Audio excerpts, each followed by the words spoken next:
Ooh, man.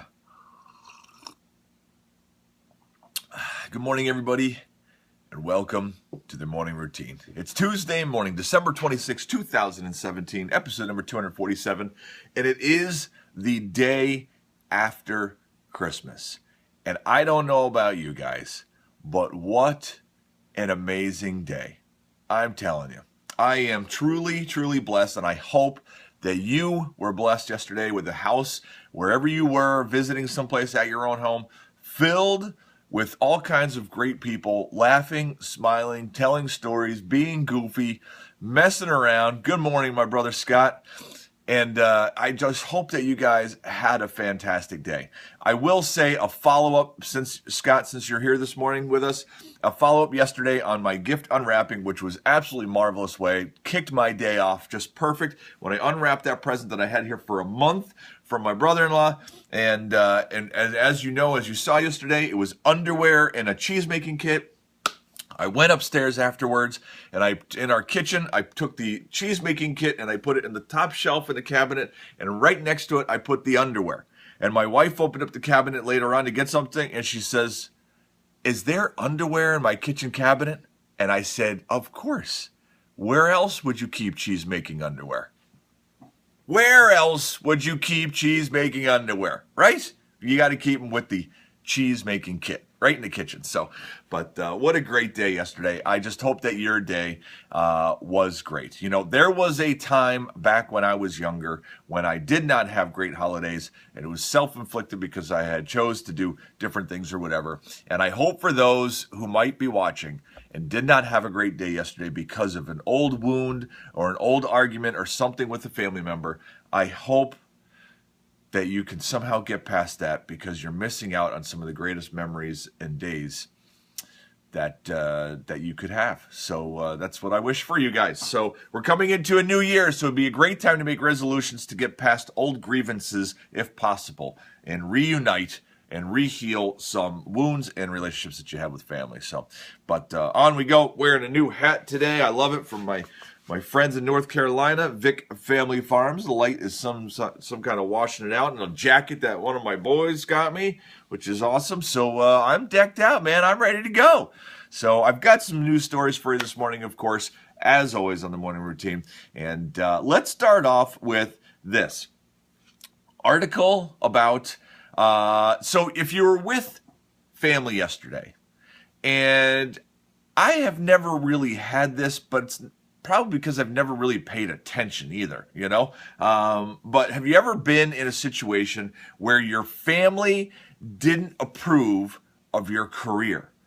I'm sure that some people have been in this situation. I can only imagine that they have. I have never been in that situation. Well, somebody wrote an article called "My Family Doesn't Approve of My Career, Now What?" out of Fast Company magazine. And I figured I would share it for somebody who had been in that situation on what might be able to help them. So they talk about in this article, choosing a career path your parents don't approve of can be fraught with dashed expectations, a lack of mutual understanding, and often conditional support.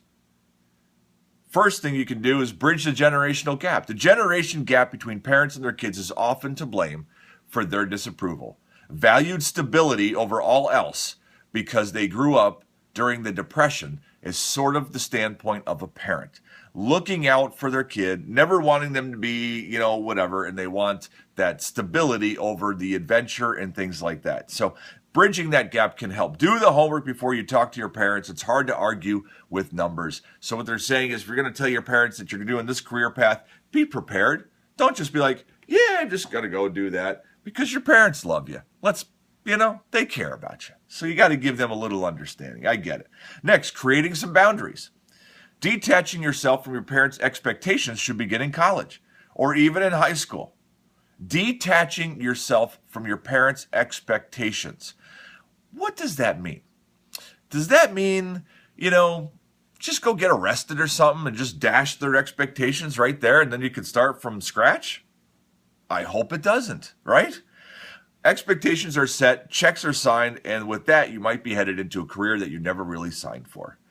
Begin as early And with as early as choosing what you study and not being influenced by people. That's incredibly hard because parents think they know better. They think they know what the good jobs are, when really there's no affinity for it and there's no interest or passion. So don't just do something because your parents want you to do it if you have no passion for it. Do what you're meant to be. Find the thing that brings you life and makes you excited about life. Don't just do it because it's stable, right? I mean, that's, I get it. And especially for parents, us, we need stability. We've got children, but you got to mix it somehow with some passion and excitement. Otherwise, what are we doing, right?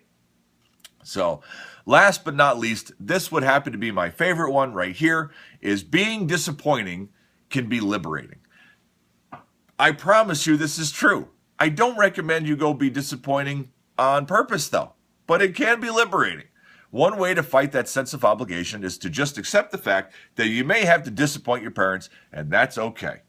Sometimes people just making assumptions about what their parents want from them is the first biggest mistake. When it comes down to it, what's important to you? Live according to those values and align your choices with them. The personal definition of success is about what's important to you, what meets your internal standards, and what lights you up. Boom. Great article. I love this article. It was pretty good.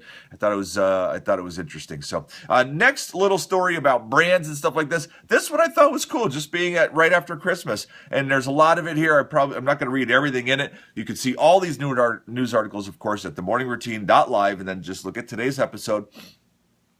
A new survey finds that many of us pine for simplicity and health. We want more balance between work and home life.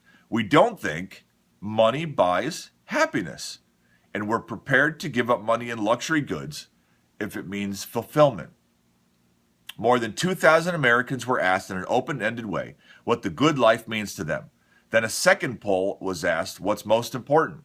More than one-third, 36%, prioritized balance, simplicity. 28 said meaningful connection with community is important. That was the second one on the list. Brands that can connect with consumers on their deeper desires as opposed to their material wants are likely to prosper in the future. Isn't that amazing that we're having a realignment of how we think about things? I love this. This is awesome, right? Consumers have not quite gotten hold of what's bugging them about the current relationship they have with brands, but they yearn for a more balanced, connected, and meaningful life. People are conscious that Madison Avenue's push for us to buy more and more things is not creating happiness. I find that article very encouraging that we're all heading down the wrong path. So very cool. One last little thing. Speaking of indulgences not making us happy, Las Vegas. That's just what comes to mind. And so, of course, I have an article regarding to Las Vegas. Real quick snippet. Las Vegas is now using a microwave device as a metal detector so that they can check for weapons and such, but without being intrusive. Isn't that interesting? Listen to this. They began testing a discrete weapon sensing device called the PAT-Scan Cognitive Microwave Radar, or Patriot 1 is the name of it. This device combines short-range radar with machine learning algorithms to scan individual guests for guns, knives, bombs in real time without forcing them to line up and walk through metal detectors. Small enough to hide inside existing infrastructure from walls and doorways to turnstiles and elevator banks, most people never even realize that they've been scanned. People come to Vegas because it's the fun capital of the world. They're there to let loose, rock and roll, and do things they'd never do, they said. If they show up at their resort and they have to line up for metal detectors or get wanded down or walk through a gauntlet of security guards carrying rifles and pistols, that's not going to make them feel comfortable, and it's going to ruin their experience. So how this device works is very simple. It's kind of cool, man. It's like a geeky thing, but it is kind of neat.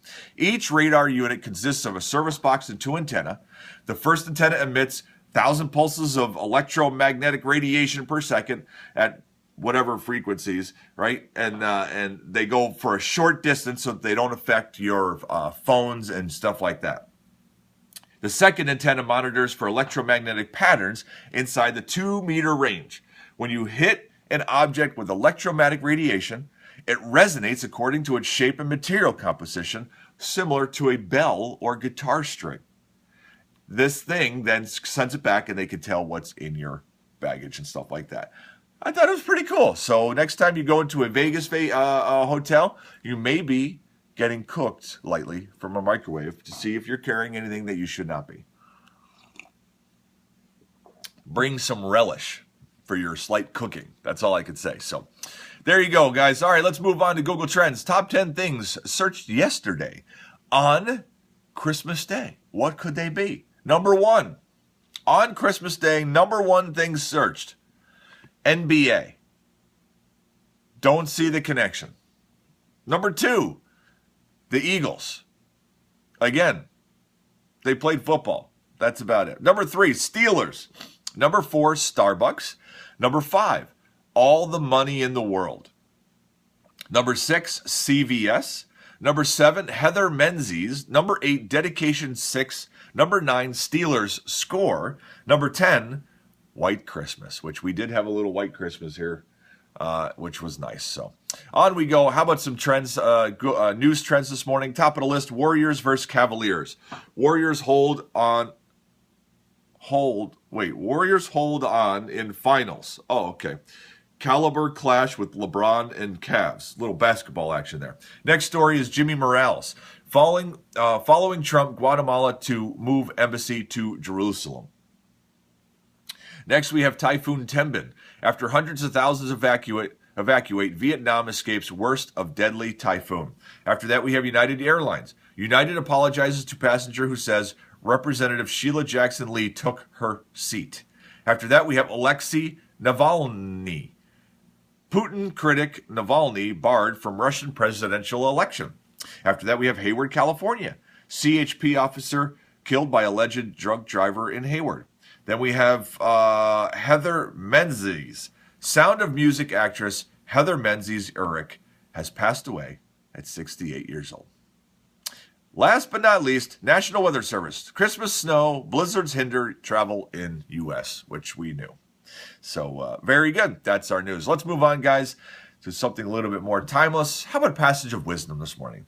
This passage of wisdom I am bringing up today, just Christmas is one of those holidays that gets people thinking a little bit more about faith than they might normally think about. For many, it's the one time of year that they might go to church for, the only time in year, which is awesome, And so I figured that anybody who went to a church service on Christmas who normally doesn't go or just was thinking about what the day was all about, they might be like, I don't know, like, does God really like me? Or is he really there for me? I don't know. So I just figured I would read a short little passage here, 2 verses. Just, you've heard this 1,000 times, but maybe today it will sound a little bit different. Matthew chapter 7, verses 7 and 8. Ask, and it will be given to you. Seek, and you will find. Knock, and the door will be opened to you. For everyone who asks, receives. The one who seeks, finds. And to the one who knocks, the door will be open.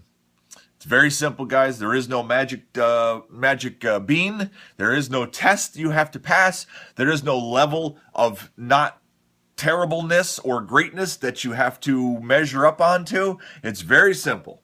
If you ask for God's help and for him to be with you, he will. If you seek him, you will find him. And if you knock because you want to share your life with him, the door will be opened. It is very simple and very easy. So there you have it, though. Just a little bit of encouragement if you've ever wondered, and there you have it. So let's pray, guys, and let's get this Tuesday started. Father, good morning. Father, I want to start off and I want to thank you once again for just an amazing, amazing day yesterday and the memories that you gave us all, the opportunities you gave us to engage in conversation and to learn more about people that we know and love and care about. the smiles, the laughters, just all those memories of just silliness. Isn't it amazing, God, how it's the things that sometimes didn't go as planned that end up being the greatest moments of the day. Father, help us remember that today and tomorrow and the next day, that we can set plans, but plans are never guaranteed. And let us slow down and just enjoy the way that life goes and how you work around us.